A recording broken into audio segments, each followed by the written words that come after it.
Kate Cain, how are you this afternoon? I'm doing all right. Halfway through the marathon. Yeah, you're actually looking pretty fresh and rested, given where we are in the ILTACON journey. Not gonna lie, I slept in a little bit this morning. Did you? Yeah. We were talking earlier. I was in bed at before 9 last night, 9:30 the night before, trying to really pace myself this year. Mm-hmm. But tonight I'm gonna let her rip. So yeah, well, that's what Wednesdays have always been for historically. You got to do it. And it is Wednesday, right? It is Wednesday. Okay. Yeah. Just making this sure. is the last real day. Yeah. Yeah. Tomorrow, do you do sessions on I'll Thursday? do some stuff in the morning, and then of course the association business meeting for lunch, and then I have some plans in the afternoon that are separate. Did you speak this year? I did. I actually moderated a panel on Monday, which is actually my favorite way to participate. I love moderating. Being able to sort of bring out the best in the different panelists. Totally. and such, and I've worked with Paul Vandermeer now for 3 or 4 years moderating panels, and so we have kind of a process that we use, and it was terrific. Talking about new ways to think about roles related to data in firms. So talk to different firms and someone from Microsoft about how that's evolving. Helping people we started out with a poll, right? Like, all right, where does your firm fit on this spectrum? Like, we have, a brilliant process in place and we're hitting on all cylinders, to we have a task force, now what, to like, I'm only here because it's not time for lunch. And, so people, it's pretty good bell curve in terms of where people fell. In the middle, it was pretty evenly distributed. Yeah, absolutely. That's good. I mean, so we did you see our KM&I guide? I did. Thank you. Pretty cool, always super helpful, for sure. We kind of thought about that at the last minute, and Melissa from our team did an excellent job pulling that together. I think we're going to do it more often because we got such good feedback. But there were some interesting insights that we stumbled upon during the process of creating it. Yeah. One was, and this was Doug Austin's idea, he ran all the sessions through a word cloud. Oh, nice. Okay. Yeah, and what do you think the top word was, or top words in the session? Well, I'm sure AI showed up everywhere. And you said the second one earlier. Data everywhere, not a drop to drink. Data and AI were number 1 and 2. It was a landslide. So, I mean, obviously very relevant topics and very related topics. Sure. We hear this. It's become a cliche now, but it's still like IA before AI. It's still very true. And I was sitting here with Joy earlier, and we were talking about, the AI is in everything. And we look back, it's even in the word ILTA. Right, There's an AI. Yep, there you go. So you're, first of all, Kate Cain from Sheppard Mullin. You're new in your role. Tell us about what you do at the firm. Sure. It's 5 months tomorrow. I can't believe it's been 5 months. So I joined the firm back in April to build out a knowledge and innovation function. They've had pieces and parts of that over the years, but really sort of regrouping. I inherited our research team and our lit support teams. Great groups of people. We're looking at like reimagining what those functions can be, but in a knowledge and innovation context, which is really exciting. I have some new leaders coming in over the next 2 weeks to lead those teams. Also really exciting. And really helping the firm understand the importance of making smart investments in the professional staff to be able to move these kinds of things forward. And I think where I'm most excited about is being able to fill that gap between delivering the software. When you're approaching everything like a technology problem, it's delivering the software to the finish line. And that there's a big gap between delivering the software and transforming the way people work. And I think knowledge and innovation professionals can be the ones that help bridge that gap, finish that race to changing the way people actually work. So that's what I'm excited about. And you and I talked a little bit about the dynamic around, I think firms are feeling a lot of pressure to try and appear innovative. Right. Historically, legal does not have a good reputation. I was the sales guy when we first started years and years ago, and I would go into firms and I saw typewriters until just a few years ago. So, the industry does have that reputation, and I think especially now with Gen AI, the expectation on the client side is you need to be more efficient, and the reality is that we're still figuring this stuff out. Sure. How we're going to use the technology. Law firm, not infrastructure, but underlying data. It's been a mess for a number of reasons. One is the industry has grown so much through M&A. There's been so much consolidation, and you take one mess from one law firm and throw it into your DM in another law firm, and now you have even, a bigger mess, a much bigger mess than you did independently. Yeah. So how much like cleanup work have you guys had to do in establishing a foundation for all the more advanced stuff? Yeah, well, I think we're just getting started for that at Sheppard, but speaking across, Sheppard's my 6th law firm in 20 years. And in between there, I was also with Foundation and Latera, so all things data. And back in 2008, 2009, when everybody was talking about big data, right? Law firms like, oh, big data. It's like, law firms have a lot of data. We don't have big data. Like Coca-Cola has big data. GM has big data. GE has big data. We got a lot, but it's not the same. Yeah. But that said, the other thing that I think a lot of technologists, business, vendor solutions that are geared towards the other industries, other sectors, even other professional services sectors don't appreciate when they come into legal is that we've got stacks of data, and over time, the solutions for different functions like grew up organically within that function, like those silos that we all talk about. Yeah. But they evolved within that silo for a reason, right? There's a reason why your quick conflict search request form is all text boxes and not structured data. There's a reason why you have 53 client codes for a given company that's a big, huge client, right? It's not because it's bad. It's not because it's like, there's a business reason for that. So you've got to really embrace that and understand that context. And then you can figure out how to get it all to line up. Yeah. But you can't, I think I've seen firms, I've seen colleagues try to fight that. No, it must be X, it must be Y, it must be structured this way. And the more they fight it, the more resistance they're going to get. And so it's lean into it, take advantage of that chaos, but just channel that energy in a different direction. And that's going to be much more successful. That's interesting. So law firms have a trove. The majority of their data is unstructured. It's documents. Right. What's really interesting about that with relation to AI is AI translates words and language into structured data. It's all math. Yes, it's all vectorization and transformation. So I think that, when was it Goldman Sachs that ranked industries in terms of impact from AI, legal was near the top because historically we've not had a ton of structured data. Now our unstructured data can become structured. So where are you guys at in the journey? Are you deploying tools? Are you still in the piloting stage? Combination of both? A little bit of both. Part of what's next for me now that I've got my 2 inherited teams in a good spot to move forward is figuring out where is that intersection between knowledge and innovation and our IT team. Where is that intersection between knowledge and innovation and our talent management team? And in my opinion, the knowledge and innovation team can be the concierge, the conduit that connects all of those dots. So you're getting away from here's the software to here's how we actually due diligence. Here's how we actually due diligence. Here's how we do e-discovery. Here's how we negotiate. What are those different pieces and parts?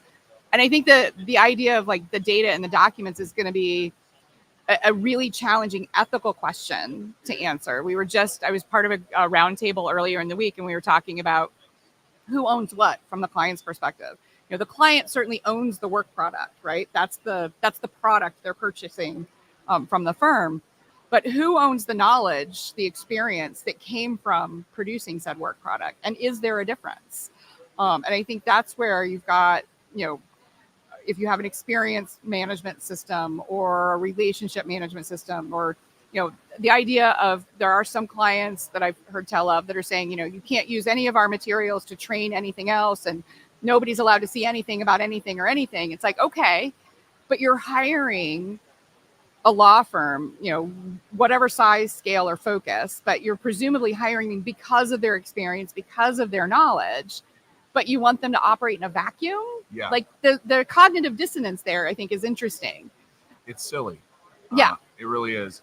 And, that brings up a good point. We have some clients who are considering broad rollouts or broad pilots of like Copilot. And, Copilot gets its information from anything in the M365 tenant. So the graph, anything that's stored in SharePoint. Law firms don't store much interesting in SharePoint. Teams chats, like all of these sorts of things. I'm wondering how, from an IG perspective, you have clients that have strictly and explicitly forbidden the use of AI. How in the world are you going to manage that? It's tough. It's really tough. And I think, firms, I don't think anybody's figured it out yet. I think there's been an almost Pavlovian reaction on both sides of the equation. Thou shalt not do X, Y, or Z. Yeah. And then law firms either kind of going, to one extreme or the other. We're batting it down and nobody's allowed to use anything, or whatever, we'll figure it out. The answer is going to be somewhere in between. It really strikes me as, and this, I'm going to be dating myself just a wee bit, but in the early 2000s, like, it's the same debate we had. You were alive in the early 2000s? I was, just a little bit. I started at law firms when I was very young. But it was the same debate we had around, when e-discovery became a thing, right? Machine learning or predictive coding, that was going to be the end of litigation as we knew it. And it's like, now it's just how we do business. Right. And you're negligent if you're not doing business that way. Yeah. So, it will evolve. I think what is different this time is it's so much more ubiquitous. It's so and invasive, almost, like it's just there. Yeah. And at least, in olden times, like, it was a conscious choice, right? It wasn't like bleeding into everyday things necessarily. But today you've got, and everybody talks about like the generational differences. I've got one kid that's the end of the millennials and one kid that's the beginning of Gen Z. And so I'm often bouncing ideas. It's like, so this just happened. Is that normal? Not normal? Like, what's going on? But you've got a whole generation of, several generations now, of lawyers who've grown up with this stuff. Like, it's just there. They've had a computer in their pocket that could have, was more powerful than what took us to the moon. I mean, that's cliched now, but, I had to explain to someone the other day after the blue screen of death day, somebody made a comment about, oh, well, this is what people thought Y2K might have been. And this person, without missing a beat, said, what does the Korean boy band have to do with it?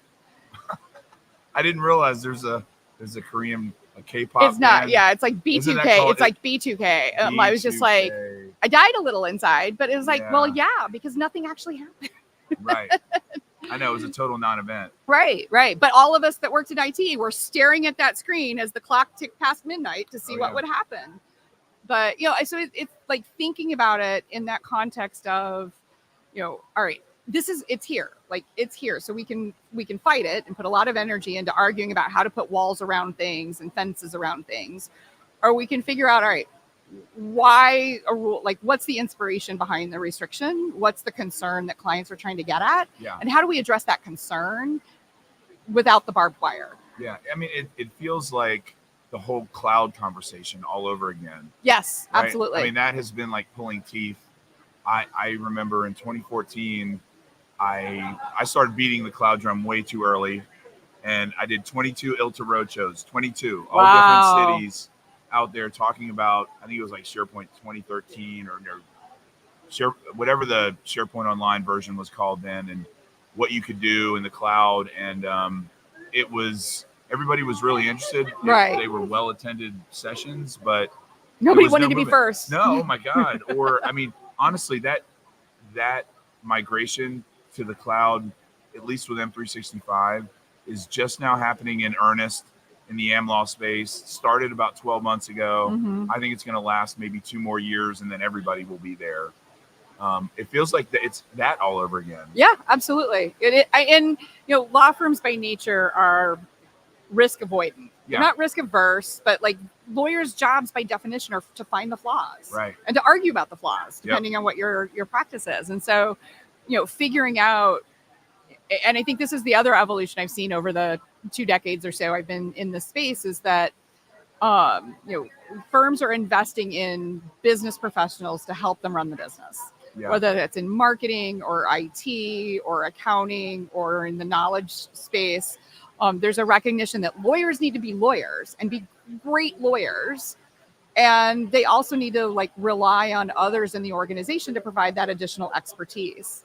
And I think where firms are including those voices and empowering those voices to make the right business decision, what's the right balance between risk and the business need, based on the context of the firm and the goals of the firm, those are the firms that get it and will move forward. I think firms that have, how to say this without sounding completely obnoxious, firms that sort of defer exclusively to their most senior leadership on the practice side are going to stay stuck a little bit. Yeah, I mean, just because you're the best at lawyering, right? Absolutely, you're the best at whatever. There's strategy. a reason you're a lawyer and not an accountant. So go be a lawyer. Right.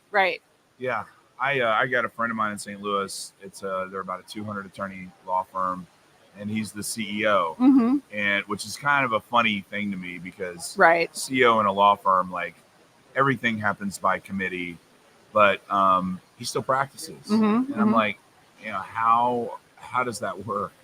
But you and I were talking before we came on air about the non-lawyer. My favorite term. Yeah.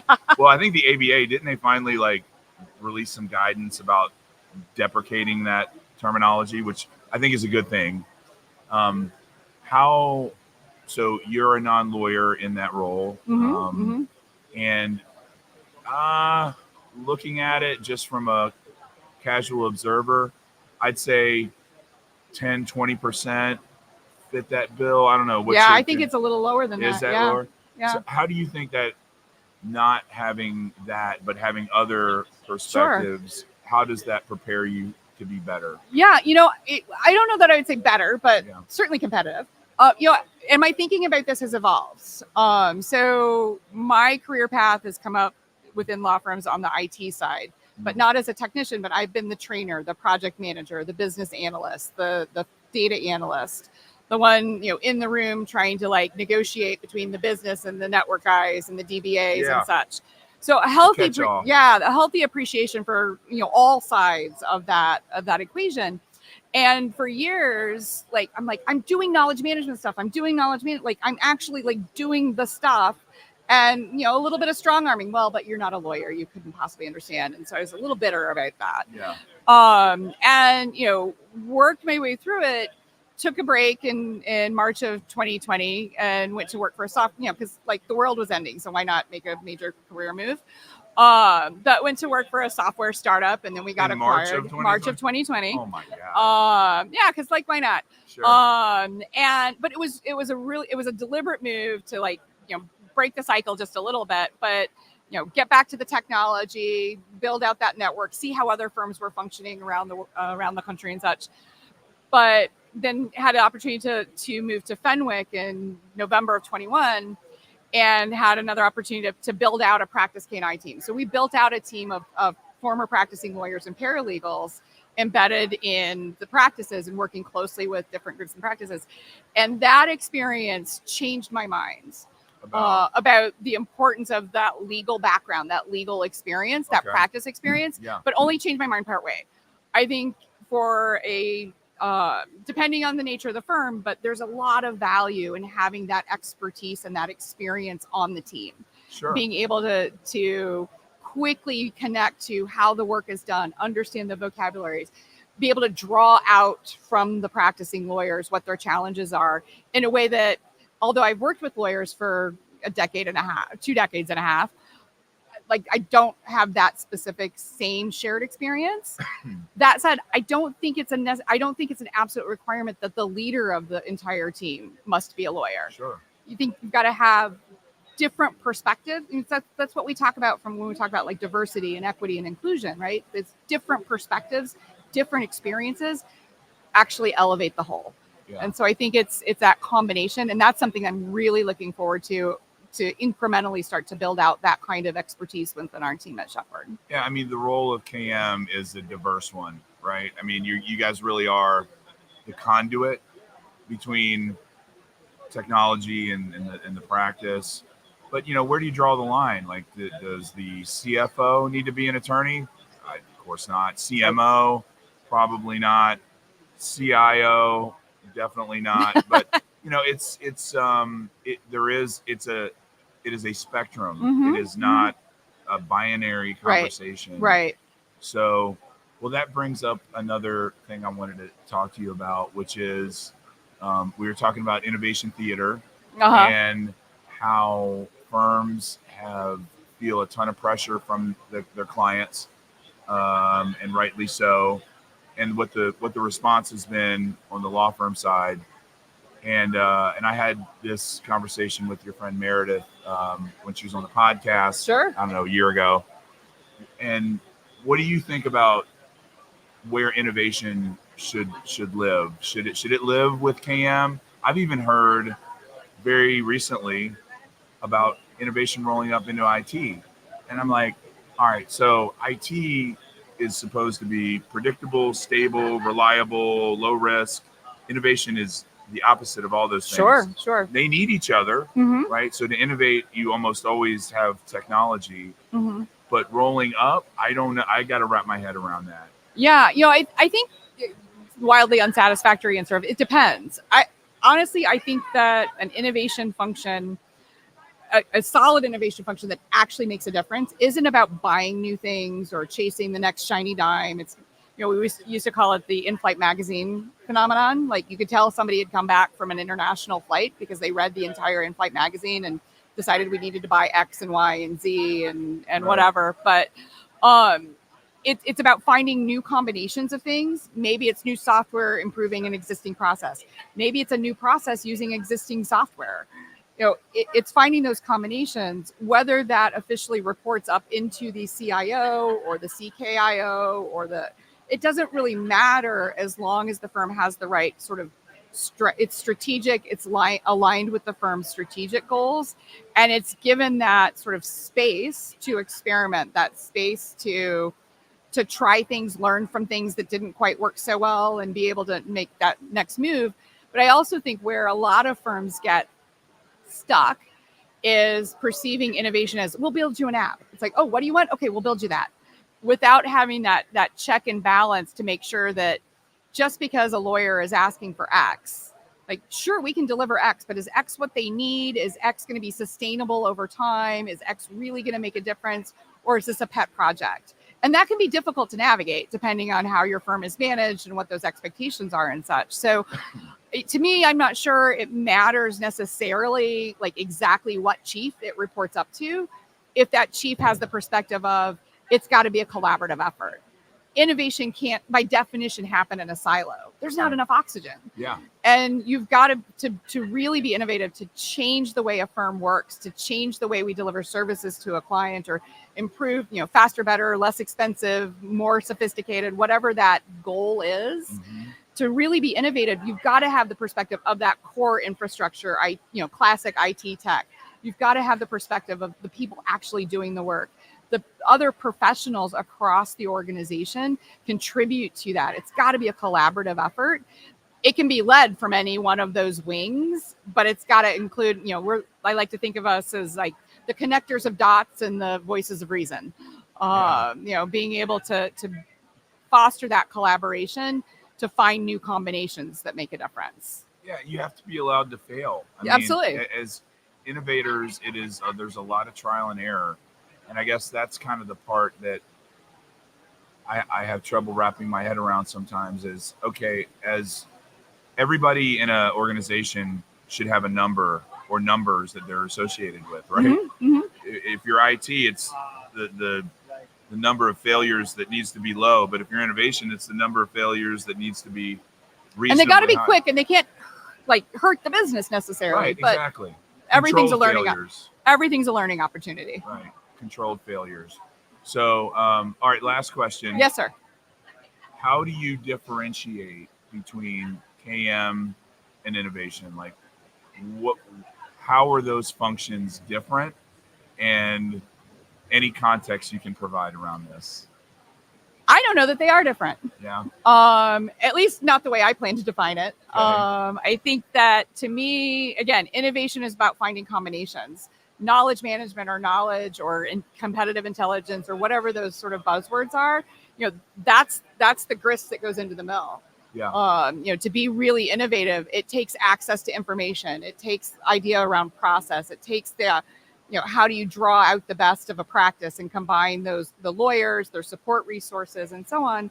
So I think, combining knowledge and innovation, one fuels the other, one makes the other more accessible.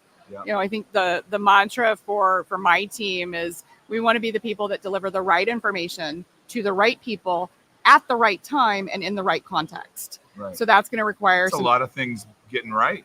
I know, right? It's a little terrifying. We're setting the bar pretty high and we will not always get over the bar, but we'll get close and we'll continue to get closer. But you've got to be innovative in that looking for those combinations to be able to put, the lawyers we work for, they're knowledge workers. They're hired because of what's in their heads. So how do we make that more accessible across the organization and more accessible to our clients? That's our goal. I said that was the last question, but I'm going to ask you one more because we still have just a few more minutes. What you've had as vendors, they let us attend the sessions, but we're so busy, doing stuff like this and staying out on the exhibit floor and meeting with other partners and potential customers. We don't have time to go to the sessions. Have you attended any that have had any key learnings? What has really stood out? I think what has stood out to me, and this is more sort of a general observation across the whole program, is the importance of panel discussions. I think what I appreciate the most, because I can watch a webinar, I can watch a case study where people are showing screenshots and we did X and we did Y, and there's a lot of value in that. But having a well-moderated panel conversation where people are sharing ideas and building off of each other and responding to tough questions from the audience, that's what makes this experience unique. I had a great time moderating a panel talking about new data roles on Monday with 3 different people from 3 very different firms and someone from Microsoft, and great questions from the audience, very different experiences amongst the panelists. I caught the tail end of one talking about, the next generation of lit support teams and how to move that forward and thinking about that strategically. So I think being able to hear those different perspectives in a conversation is really, really powerful. And I think that's what makes this particular event unique. It is. We love it. This is our Super Bowl every year. We bring in, this year we have 6 people plus a couple on the video team. For a company our size, that's a lot. So we enjoy it. We enjoy conversations like this. Yeah, for sure. And Thank you. You and I did a great job mapping out an agenda that we did not follow. Well, more for later. Exactly. So we're going to get you on the podcast. Awesome. But I really appreciate your time here with us today, and I hope you have a great time in Nashville. Awesome. Thank you so much. Really appreciate the opportunity. All righty. All right. Take Thanks, care. Kate.